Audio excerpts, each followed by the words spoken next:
आज की वीडियो बहुत ही ज़रूरी है if you want selection in AIIMS New Delhi as a nursing student.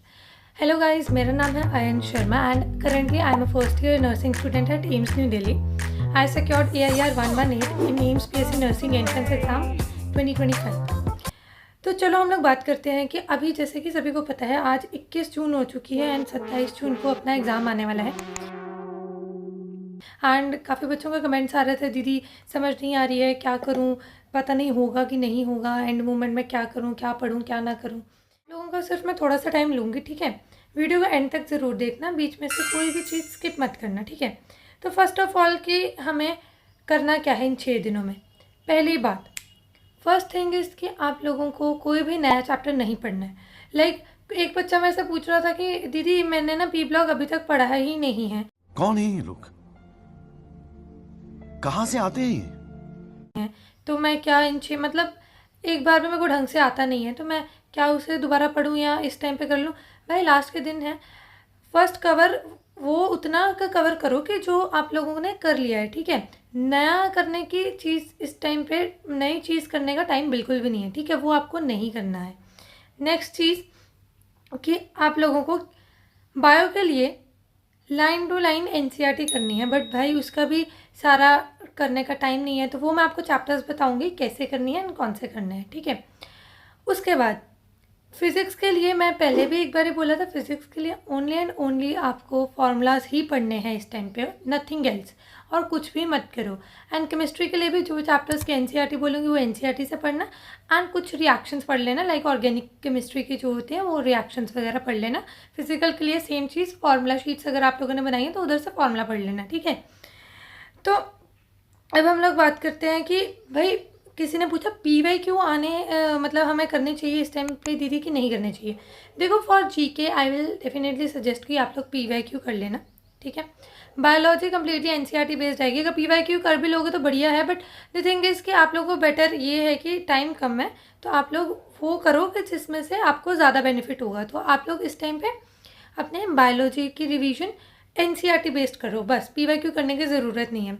बाकी अगर आपको लगता है कि फ़िज़िक्स की और केमिस्ट्री की आपको क्वेश्चन प्रैक्टिस की ज़रूरत है, तो उसके लिए आप लोग खास करके फिजिकल केमिस्ट्री एंड फिज़िक्स के लिए PYQ आप लोग लगा लेना, ठीक है। तो उसके बाद अगर हम लोग बात करें अगली कि दीदी हाँ मॉक टेस्ट देने हैं कि नहीं देने, मैंने ये चीज़ पहले ही बताई थी कि मॉक टेस्ट इस टाइम पे अगर आप लोगों के मार्क्स नहीं आ रहे हैं, आई मीन टू से कि अगर आप लोगों की रिवीजन ही ढंग से नहीं हुई है, बिकॉज कई बच्चों ने कुछ मॉक टेस्ट लगाए थे और वो बोल रहे थे कि दीदी मेरे मार्क्स नहीं आ रहे हैं, तो इट मीन्स कि आप लोग की रिवीजन में कमी है। तो अगर आप लोग की रिवीजन में कमी है तो क्यों आप लोग मॉक टेस्ट लगा रहे हो, वो चीज़ आपको और डीमोटिवेट कर सकती है, ठीक है। तो वो चीज़ आपको अभी नहीं करनी है। अगर जिस बच्चे को लगता है कि भाई मेरा तो पूरा सिलेबस कंप्लीट है, मेरे को किसी चीज़ की ज़रूरत नहीं है, तो वो मॉक टेस्ट लगाए। बट अगर उसके मार्क्स उसमें कम आ रहे हैं तो डैट डेफिनेटली मीन्स कि उसके रिवीजन ढंग से नहीं हुए हैं, ठीक है। तो आप लोगों को अभी इस टाइम पे बेटर है कि मॉक टेस्ट मत लगाओ, ठीक है। नेक्स्ट चीज़, आपको नेगेटिव मार्किंग को अवॉइड करना है। ये मैं काफ़ी बच्चों को बहुत बार बोल चुकी हूँ, तुक्का लगाने वाला काम मत करना। अगर आपके 70 या 75 प्लस मार्क्स आपको लग रहा है कि आपके बन रहे हैं, आपको थोड़े से मार्क्स ऊपर चाहिए, तो आप जो कि लीस्ट डाउटफुल क्वेश्चंस है वो करना। लेकिन अगर आप लोग इस बेस लाइन से नीचे जा रहे हो एज ए जनरल कैटेगरी, तो आप लोगों को तुक्के नहीं लगाने चाहिए, इससे नेगेटिव मार्किंग होगी और आपका रैंक जितना आना चाहिए था उससे बहुत कम आएगा, ठीक है। उसके बाद हम लोग बात करते हैं कि एग्ज़ाम में कौन सा सब्जेक्ट पहले करना है। देखो वही नॉर्मली जो होता है, bio chemistry physics and GK last में करी थी मैंने। तो GK वैसे भी 10 क्वेश्चन है।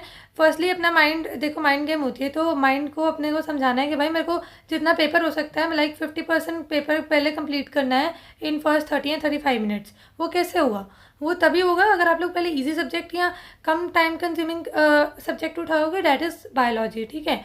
बायो और केमिस्ट्री अगर आप लोग पहले 35 मिनट या 40 मिनट में करने की कोशिश करोगे, तो आप लोग के पास फिजिक्स के लिए सफिशिएंट टाइम मिल जाएगा। यहाँ दूसरा तरीका जो कि मैं कहती थी, जो मैं यूज़ करती थी, वो था अपना कि 2 राउंड्स में आपको पेपर करना है, ठीक है। तो वो अब आपके ऊपर है कि आपने प्रैक्टिस कैसे करी। अगर आपने 2 राउंड्स में मतलब प्रैक्टिस करी है तो आप वैसे करना, नहीं तो आप लोग ऐसे ही पहले बायो, फिर केमिस्ट्री, फिर फिजिक्स एंड उसके बाद GK। एंड फिर भी यार सेकेंड राउंड के लिए आना ही पड़ता है, बिकॉज कि कई बार डाउटफुल क्वेश्चन रह ही जाते हैं, ठीक है। नेक्स्ट चीज़ आप लोगों को ध्यान से पढ़ना है, मैंने पहले भी बोला था, ये चीज़ आपको कोई नहीं बताएगा कि ये मेरे साथ पर्सनली हुआ है हमारे वाले बैच के साथ कि मार्क फॉर रिव्यू क्वेश्चंस को सेव करके ही आना है, वरना वो फाइनल में काउंट नहीं होंगे। ठीक है, तो पता नहीं इस बार क्या होगा, बट एक बार पढ़ लेना कि आपको गाइडलाइंस में क्या दिया गया है उस टाइम पे। ठीक है, नेक्स्ट चीज़, आप लोगों को चैप्टर्स कौन कौन से रिवाइज करने हैं। Let's start with biology. Biology की अगर मैं बात करूँ तो मैंने यहाँ पे चैप्टर्स लिख रखे हैं और आपको उसमें से टॉपिक्स भी बताऊँगी कौन कौन से करने हैं। ठीक है, first of all human reproduction.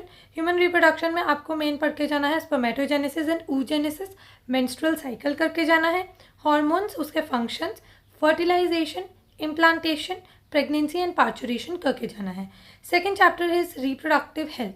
Reproductive health में कॉन्ट्रासेप्टिव मेथड्स क्या क्या होते हैं, एसटीडीज एंड कॉजेटिव एजेंट्स क्या क्या होते हैं, उसके बाद अपने IVF, जिफ्ट, गिफ्ट, ये वाले सारे प्रोसीजर्स पढ़ के जाने हैं। ठीक है, उसके बाद अपना आता है inheritance, molecular basis of inheritance. इसमें तो आप लोगों को पता ही है, DNA रेप्लिकेशन, उसके बाद अपना DNA का स्ट्रक्चर, ट्रांसक्रिप्शन एंड ट्रांसलेशन, ये पढ़ के ही जाने हैं। ठीक है, उसके बाद ह्यूमन हेल्थ एंड डिजीज़ में एड्स, कैंसर एंड मलेरिया, ये पढ़ के जाना, vaccination, immunity, allergy and autoimmune diseases, ये पढ़ के जाना। ठीक है, बायोटेक्नोलॉजी में मेन जो पढ़ के जाना है वो है restriction enzymes, PCR, cloning vectors, BT cotton and gene therapy. Ecosystem में आपको food chains and food webs, ecological pyramids and ecological succession पढ़ के ही जाना है। ठीक है, अब इसके बाद ये तो आपको मैंने चैप्टर्स बता दिए, और जो एक्स्ट्रा चैप्टर्स आपको थोड़े से करने हैं वो आपको neural control and coordination, chemical control and coordination, animal kingdom आप लोगों को पढ़ ही लेना है, उसकी एग्जांपल्स रट लेनी है, प्लांट किंगडम की आपको एग्जांपल्स रट लेनी है, उसके जेनेटिक साइंटिफिक नेम्स वगैरह सब कुछ पढ़ के जाना है। ठीक है, तो आपको principles of inheritance and variations के जो भी अपने क्रॉसेस थे वो भी आप लोगों को पढ़ के जाने हैं। ठीक है, उसके बाद if we talk about chemistry में, ऑर्गेनिक केमिस्ट्री में जो अपने चैप्टर्स हैं, GOC आप लोग करके जाना। ठीक है, उसमें जो भी आपने रेजोनेंस वाले इफेक्ट्स वगैरह या इंडक्टिव इफेक्ट, ये वाले जो भी इफेक्ट्स हैं वो उसके बारे में पढ़ के जाना। उसके बाद जो ऑर्गेनिक में मेन चैप्टर है जो आपको करके जाना है वो है alcohol, phenol and ether, and जो haloalkanes and haloarenes, and जो कार्बोक्सिलिक एसिड्स वाला चैप्टर था वो आपको पढ़ के जाना है। ठीक है, उसके बाद कोऑर्डिनेशन कंपाउंड्स के जो एग्जांपल्स हैं ये, या फिर पूरा चैप्टर कोशिश करना NCERT से पढ़ के जाना, D एंड F ब्लॉक भी करके जाना NCERT से, एंड सॉल्यूशंस, बायोमॉलिक्यूल्स, ये और अमीन्स, ये 3 चैप्टर्स आप लोगों को NCERT से पढ़ने हैं। ठीक है, तो जहाँ पे भी अपने रिडॉक्स रिएक्शंस हैं, जैसे उसको इक्वेशंस को कैसे बैलेंस करना है वो भी करके जाना। जितनी रिएक्शंस तुम लोग याद रख सको, लाइक जो नेम्ड रिएक्शंस हैं खास करके NCERT में, ऑर्गेनिक में, वो आप लोगों को सभी चैप्टर्स में पढ़ के ही जानी है, नेम्ड रिएक्शंस। ठीक है, दे आर मस्ट। और इस तरह से आप लोगों की केमिस्ट्री ऑलमोस्ट कवर हो जाएगी। तो ये ऑलमोस्ट मॉडरेट लेवल की ही केमिस्ट्री आती है, ज़्यादा हाईफाई नहीं आती है। तो आप लोगों को इनऑर्गेनिक के लिए सिर्फ NCERT बेस्ड ही करना है। फिजिकल के लिए आप लोगों को फार्मूला शीट्स पढ़नी है, या जहाँ भी आपने फार्मूलाज लिखे होंगे वो पढ़ के फार्मूला एप्लीकेशन देखना है कि आपको आती है कि नहीं आती है। ठीक है, उसके बाद let's come to physics. Physics में बात करें तो फिज़िक्स में +2 के जो मेन चैप्टर जो फार्मूला बेस्ड आते हैं वो है अपने इलेक्ट्रोस्टैट्स सारी। ठीक है, उसके फार्मूला सारे पढ़ लेना। इलेक्ट्रोस्टैट्स में करंट, इलेक्ट्रिसिटी वगैरह, EMI वगैरह, ड्यूअल नेचर, ठीक है, ये सारे पढ़ लेना। मैग्नेटिज्म के भी फार्मूलाज पढ़ लेना। ये सारे फार्मूलाज आपको रटे होने चाहिए भाई, क्योंकि कई बच्चे पूछ रहे थे दीदी डायरेक्टली फार्मूला बेस्ड। देखो अभी तक तो ऑलमोस्ट काफ़ी क्वेश्चंस, लाइक अगर 30 क्वेश्चंस हैं, 25 क्वेश्चंस अप्रॉक्सीमेटली तुम लोग के डायरेक्टली बेस्ड फार्मूला बेस्ड ही आते हैं। ठीक है, वो चीज़ आप लोगों को ध्यान में रखनी है, इसलिए आप लोगों को फार्मूला उस टाइम पे आता होना चाहिए, तभी आप लोग क्वेश्चन वहाँ पे सॉल्व कर पाओगे। ठीक है, तो ड्यूअल नेचर ऑफ मैटर करके जाना, EMI and AC, atom and nuclear. Atom and nuclear के अगर वन लाइनर NCERT से आ सकता है तो इसलिए इसके पॉइंट्स टू पॉन्डर वगैरह पढ़ के चले जाना। ठीक है, सेमीकंडक्टर्स आप लोग पढ़ के जाना, ray optics and wave optics, इसके फार्मूलाज भी करके जाना, एंड आप लोग ऑसिलेशंस एंड वेव्स भी करके जाना। एंड जो अपना +1 होता है उसमें काइनेमेटिक्स वगैरह बहुत ही आती है। ठीक है, तो उसके आप लोगों को फार्मूलाज तो चलो मैंने याद नहीं करे थे, मैं उसमें मतलब लाइक अपने लॉजिक्स लगा के सॉल्व करती थी। जो जैसे भी आप लोग सॉल्व करते हो वो आपको आना चाहिए, क्योंकि ज़्यादा नहीं तो 2-3 क्वेश्चन उसमें से आ सकते हैं। ठीक है, तो ये चीज़ें हो गई हमारे तीनों सब्जेक्ट्स। GK का आपको मैंने बोला है कि आप लोगों को PYQ करके जाने हैं। ठीक है। उससे ज़्यादा कुछ मत करो, बिकॉज एंड मोमेंट पे जीके इज़ वेरी वास्ट, उसका कोई ऐसा कोई सिलेबस नहीं है, तो आप लोगों को पीवाईक्यू से ही करके जानी है। तो उसमें लाइक मोस्ट इंपॉर्टेंट जो टॉपिक्स आ जाते हैं वो ये आ सकते हैं कि लाइक वो ये प्रेसिडेंट इसका कौन था, इसकी कैपिटल क्या है, ये वो ऐसे क्वेश्चंस आते हैं। लाइक मेरे टाइम पे मैं एक बड़ा डिसेंट सा क्वेश्चन नहीं कर पाई थी, मतलब काफ़ी सिंपल था वो, कि लाइक फर्स्ट जो स्पेस वॉक हुआ था उसका कितना टाइम था, मतलब कितने टाइम तक हुआ था, ठीक है। भाई मेरे पापा हुआ था, मेरे को नहीं आता था वो क्वेश्चन, गजब बेइज्जती है। ठीक है। नेक्स्ट चीज़ ये तो हो गया, अब क्या पढ़ना है क्या नहीं करना है। अब आई बात कि एग्ज़ाम से एक दिन पहले मैंने पहले ही बच्चों को बोला है कि जिनका सेंटर दूर आया है उन बच्चों को अपने सेंटर्स की लोकेशन पे, लाइक उस सिटी पे एक दिन पहले ही पहुंच जाना है, ताकि आप लोग जिस दिन एग्ज़ाम है उस दिन तक रेस्ट ले सको, ताकि आप लोग थके ना हो और आपका माइंड फ्रीली काम करे, ठीक है। तो एक रात पहले आप लोगों को टाइम स्पेंड करना है अपने घर वालों के पास, मैंने आप लोगों को पहले ही बोला था, ठीक है। एक रात पहले कोई भी नया चैप्टर मत उठाना, मैं तो अभी बोल रही हूँ, एक रात पहले तो नया चैप्टर उठाने की गलती बिल्कुल भी मत करना, ठीक है। सेकेंड चीज़, एक दिन पहले जो भी आप लोगों ने फिज़िक्स या केमिस्ट्री है उसके जो फार्मूलाज हैं वो ज़्यादा से ज़्यादा पढ़ लेना, वो भी 2 से ढाई घंटे, उससे ज़्यादा मत पढ़ना और कुछ भी मत पढ़ना उस दिन, ठीक है। उसके बाद आप लोगों को उस दिन अपना एडमिट कार्ड, अपना आईडी प्रूफ एंड जो भी रिक्वायर्ड डॉक्यूमेंट्स है वो आप लोगों को इकट्ठे कर लेने हैं, ताकि अगले दिन आप लोगों को जल्दबाजी में कोई आपका डॉक्यूमेंट छूट ना जाए, ठीक है। वो चीज़ आपको एक रात पहले ही करके सोनी है। आपको 8 से 9 बजे तक सो जाना है और 7 से 8 घंटे की स्लीप कम से कम लेनी है। आप लोगों को अपने एडमिट कार्ड पे ये भी चेक करना है कि शिफ्ट कौन सी है, शिफ्ट के अकॉर्डिंग आप लोगों को रिपोर्टिंग टाइम पे पहुंच जाना है, ठीक है। अगर आपकी एंट्री 10:30 बजे तक है तो 10:30 से 1 घंटा पहले ही एंट्री कर लेना, बिकॉज अंदर भी टाइम लगता है चेकिंग में और सीट एलोकेशन में, ठीक है। तो मतलब सीट ढूंढने में या कहाँ बैठना है उसमें टाइम लगता है, ठीक है। और लाइट कपड़े पहन के जाना, बिल्कुल फुल स्लीव्स मत पहन के जाना, हाफ स्लीव्स पहन के जाना, टाई करके जाना, अपने बालों को नीचे थोड़ी लो पोनीटेल करके जाना, स्लीपर्स में जाना, लोअर पहन के जाना, बहुत कंफर्टेबल सा पहन के जाना, ठीक है। एंड पानी आप लोगों को मोस्टली उधर मिल ही जाएगा, ठीक है। एग्ज़ाम वाले दिन आप लोगों को जल्दी उठना है, मतलब ज़्यादा जल्दी नहीं, लाइक अप्रॉक्सीमेटली 5 और 6 o'clock, एंड आप लोगों को लाइट ब्रेकफास्ट करना है, कुछ भी भारी हैवी नहीं खाना है उस टाइम पे, ठीक है। पर ये नहीं कि आप लोगों को स्किप करके जाना है, स्किप नहीं करके जाना है, क्योंकि आप लोगों का अगर खाली पेट होगा तो दिमाग भी नहीं चलेगा, ठीक है, सीधी सी बात है।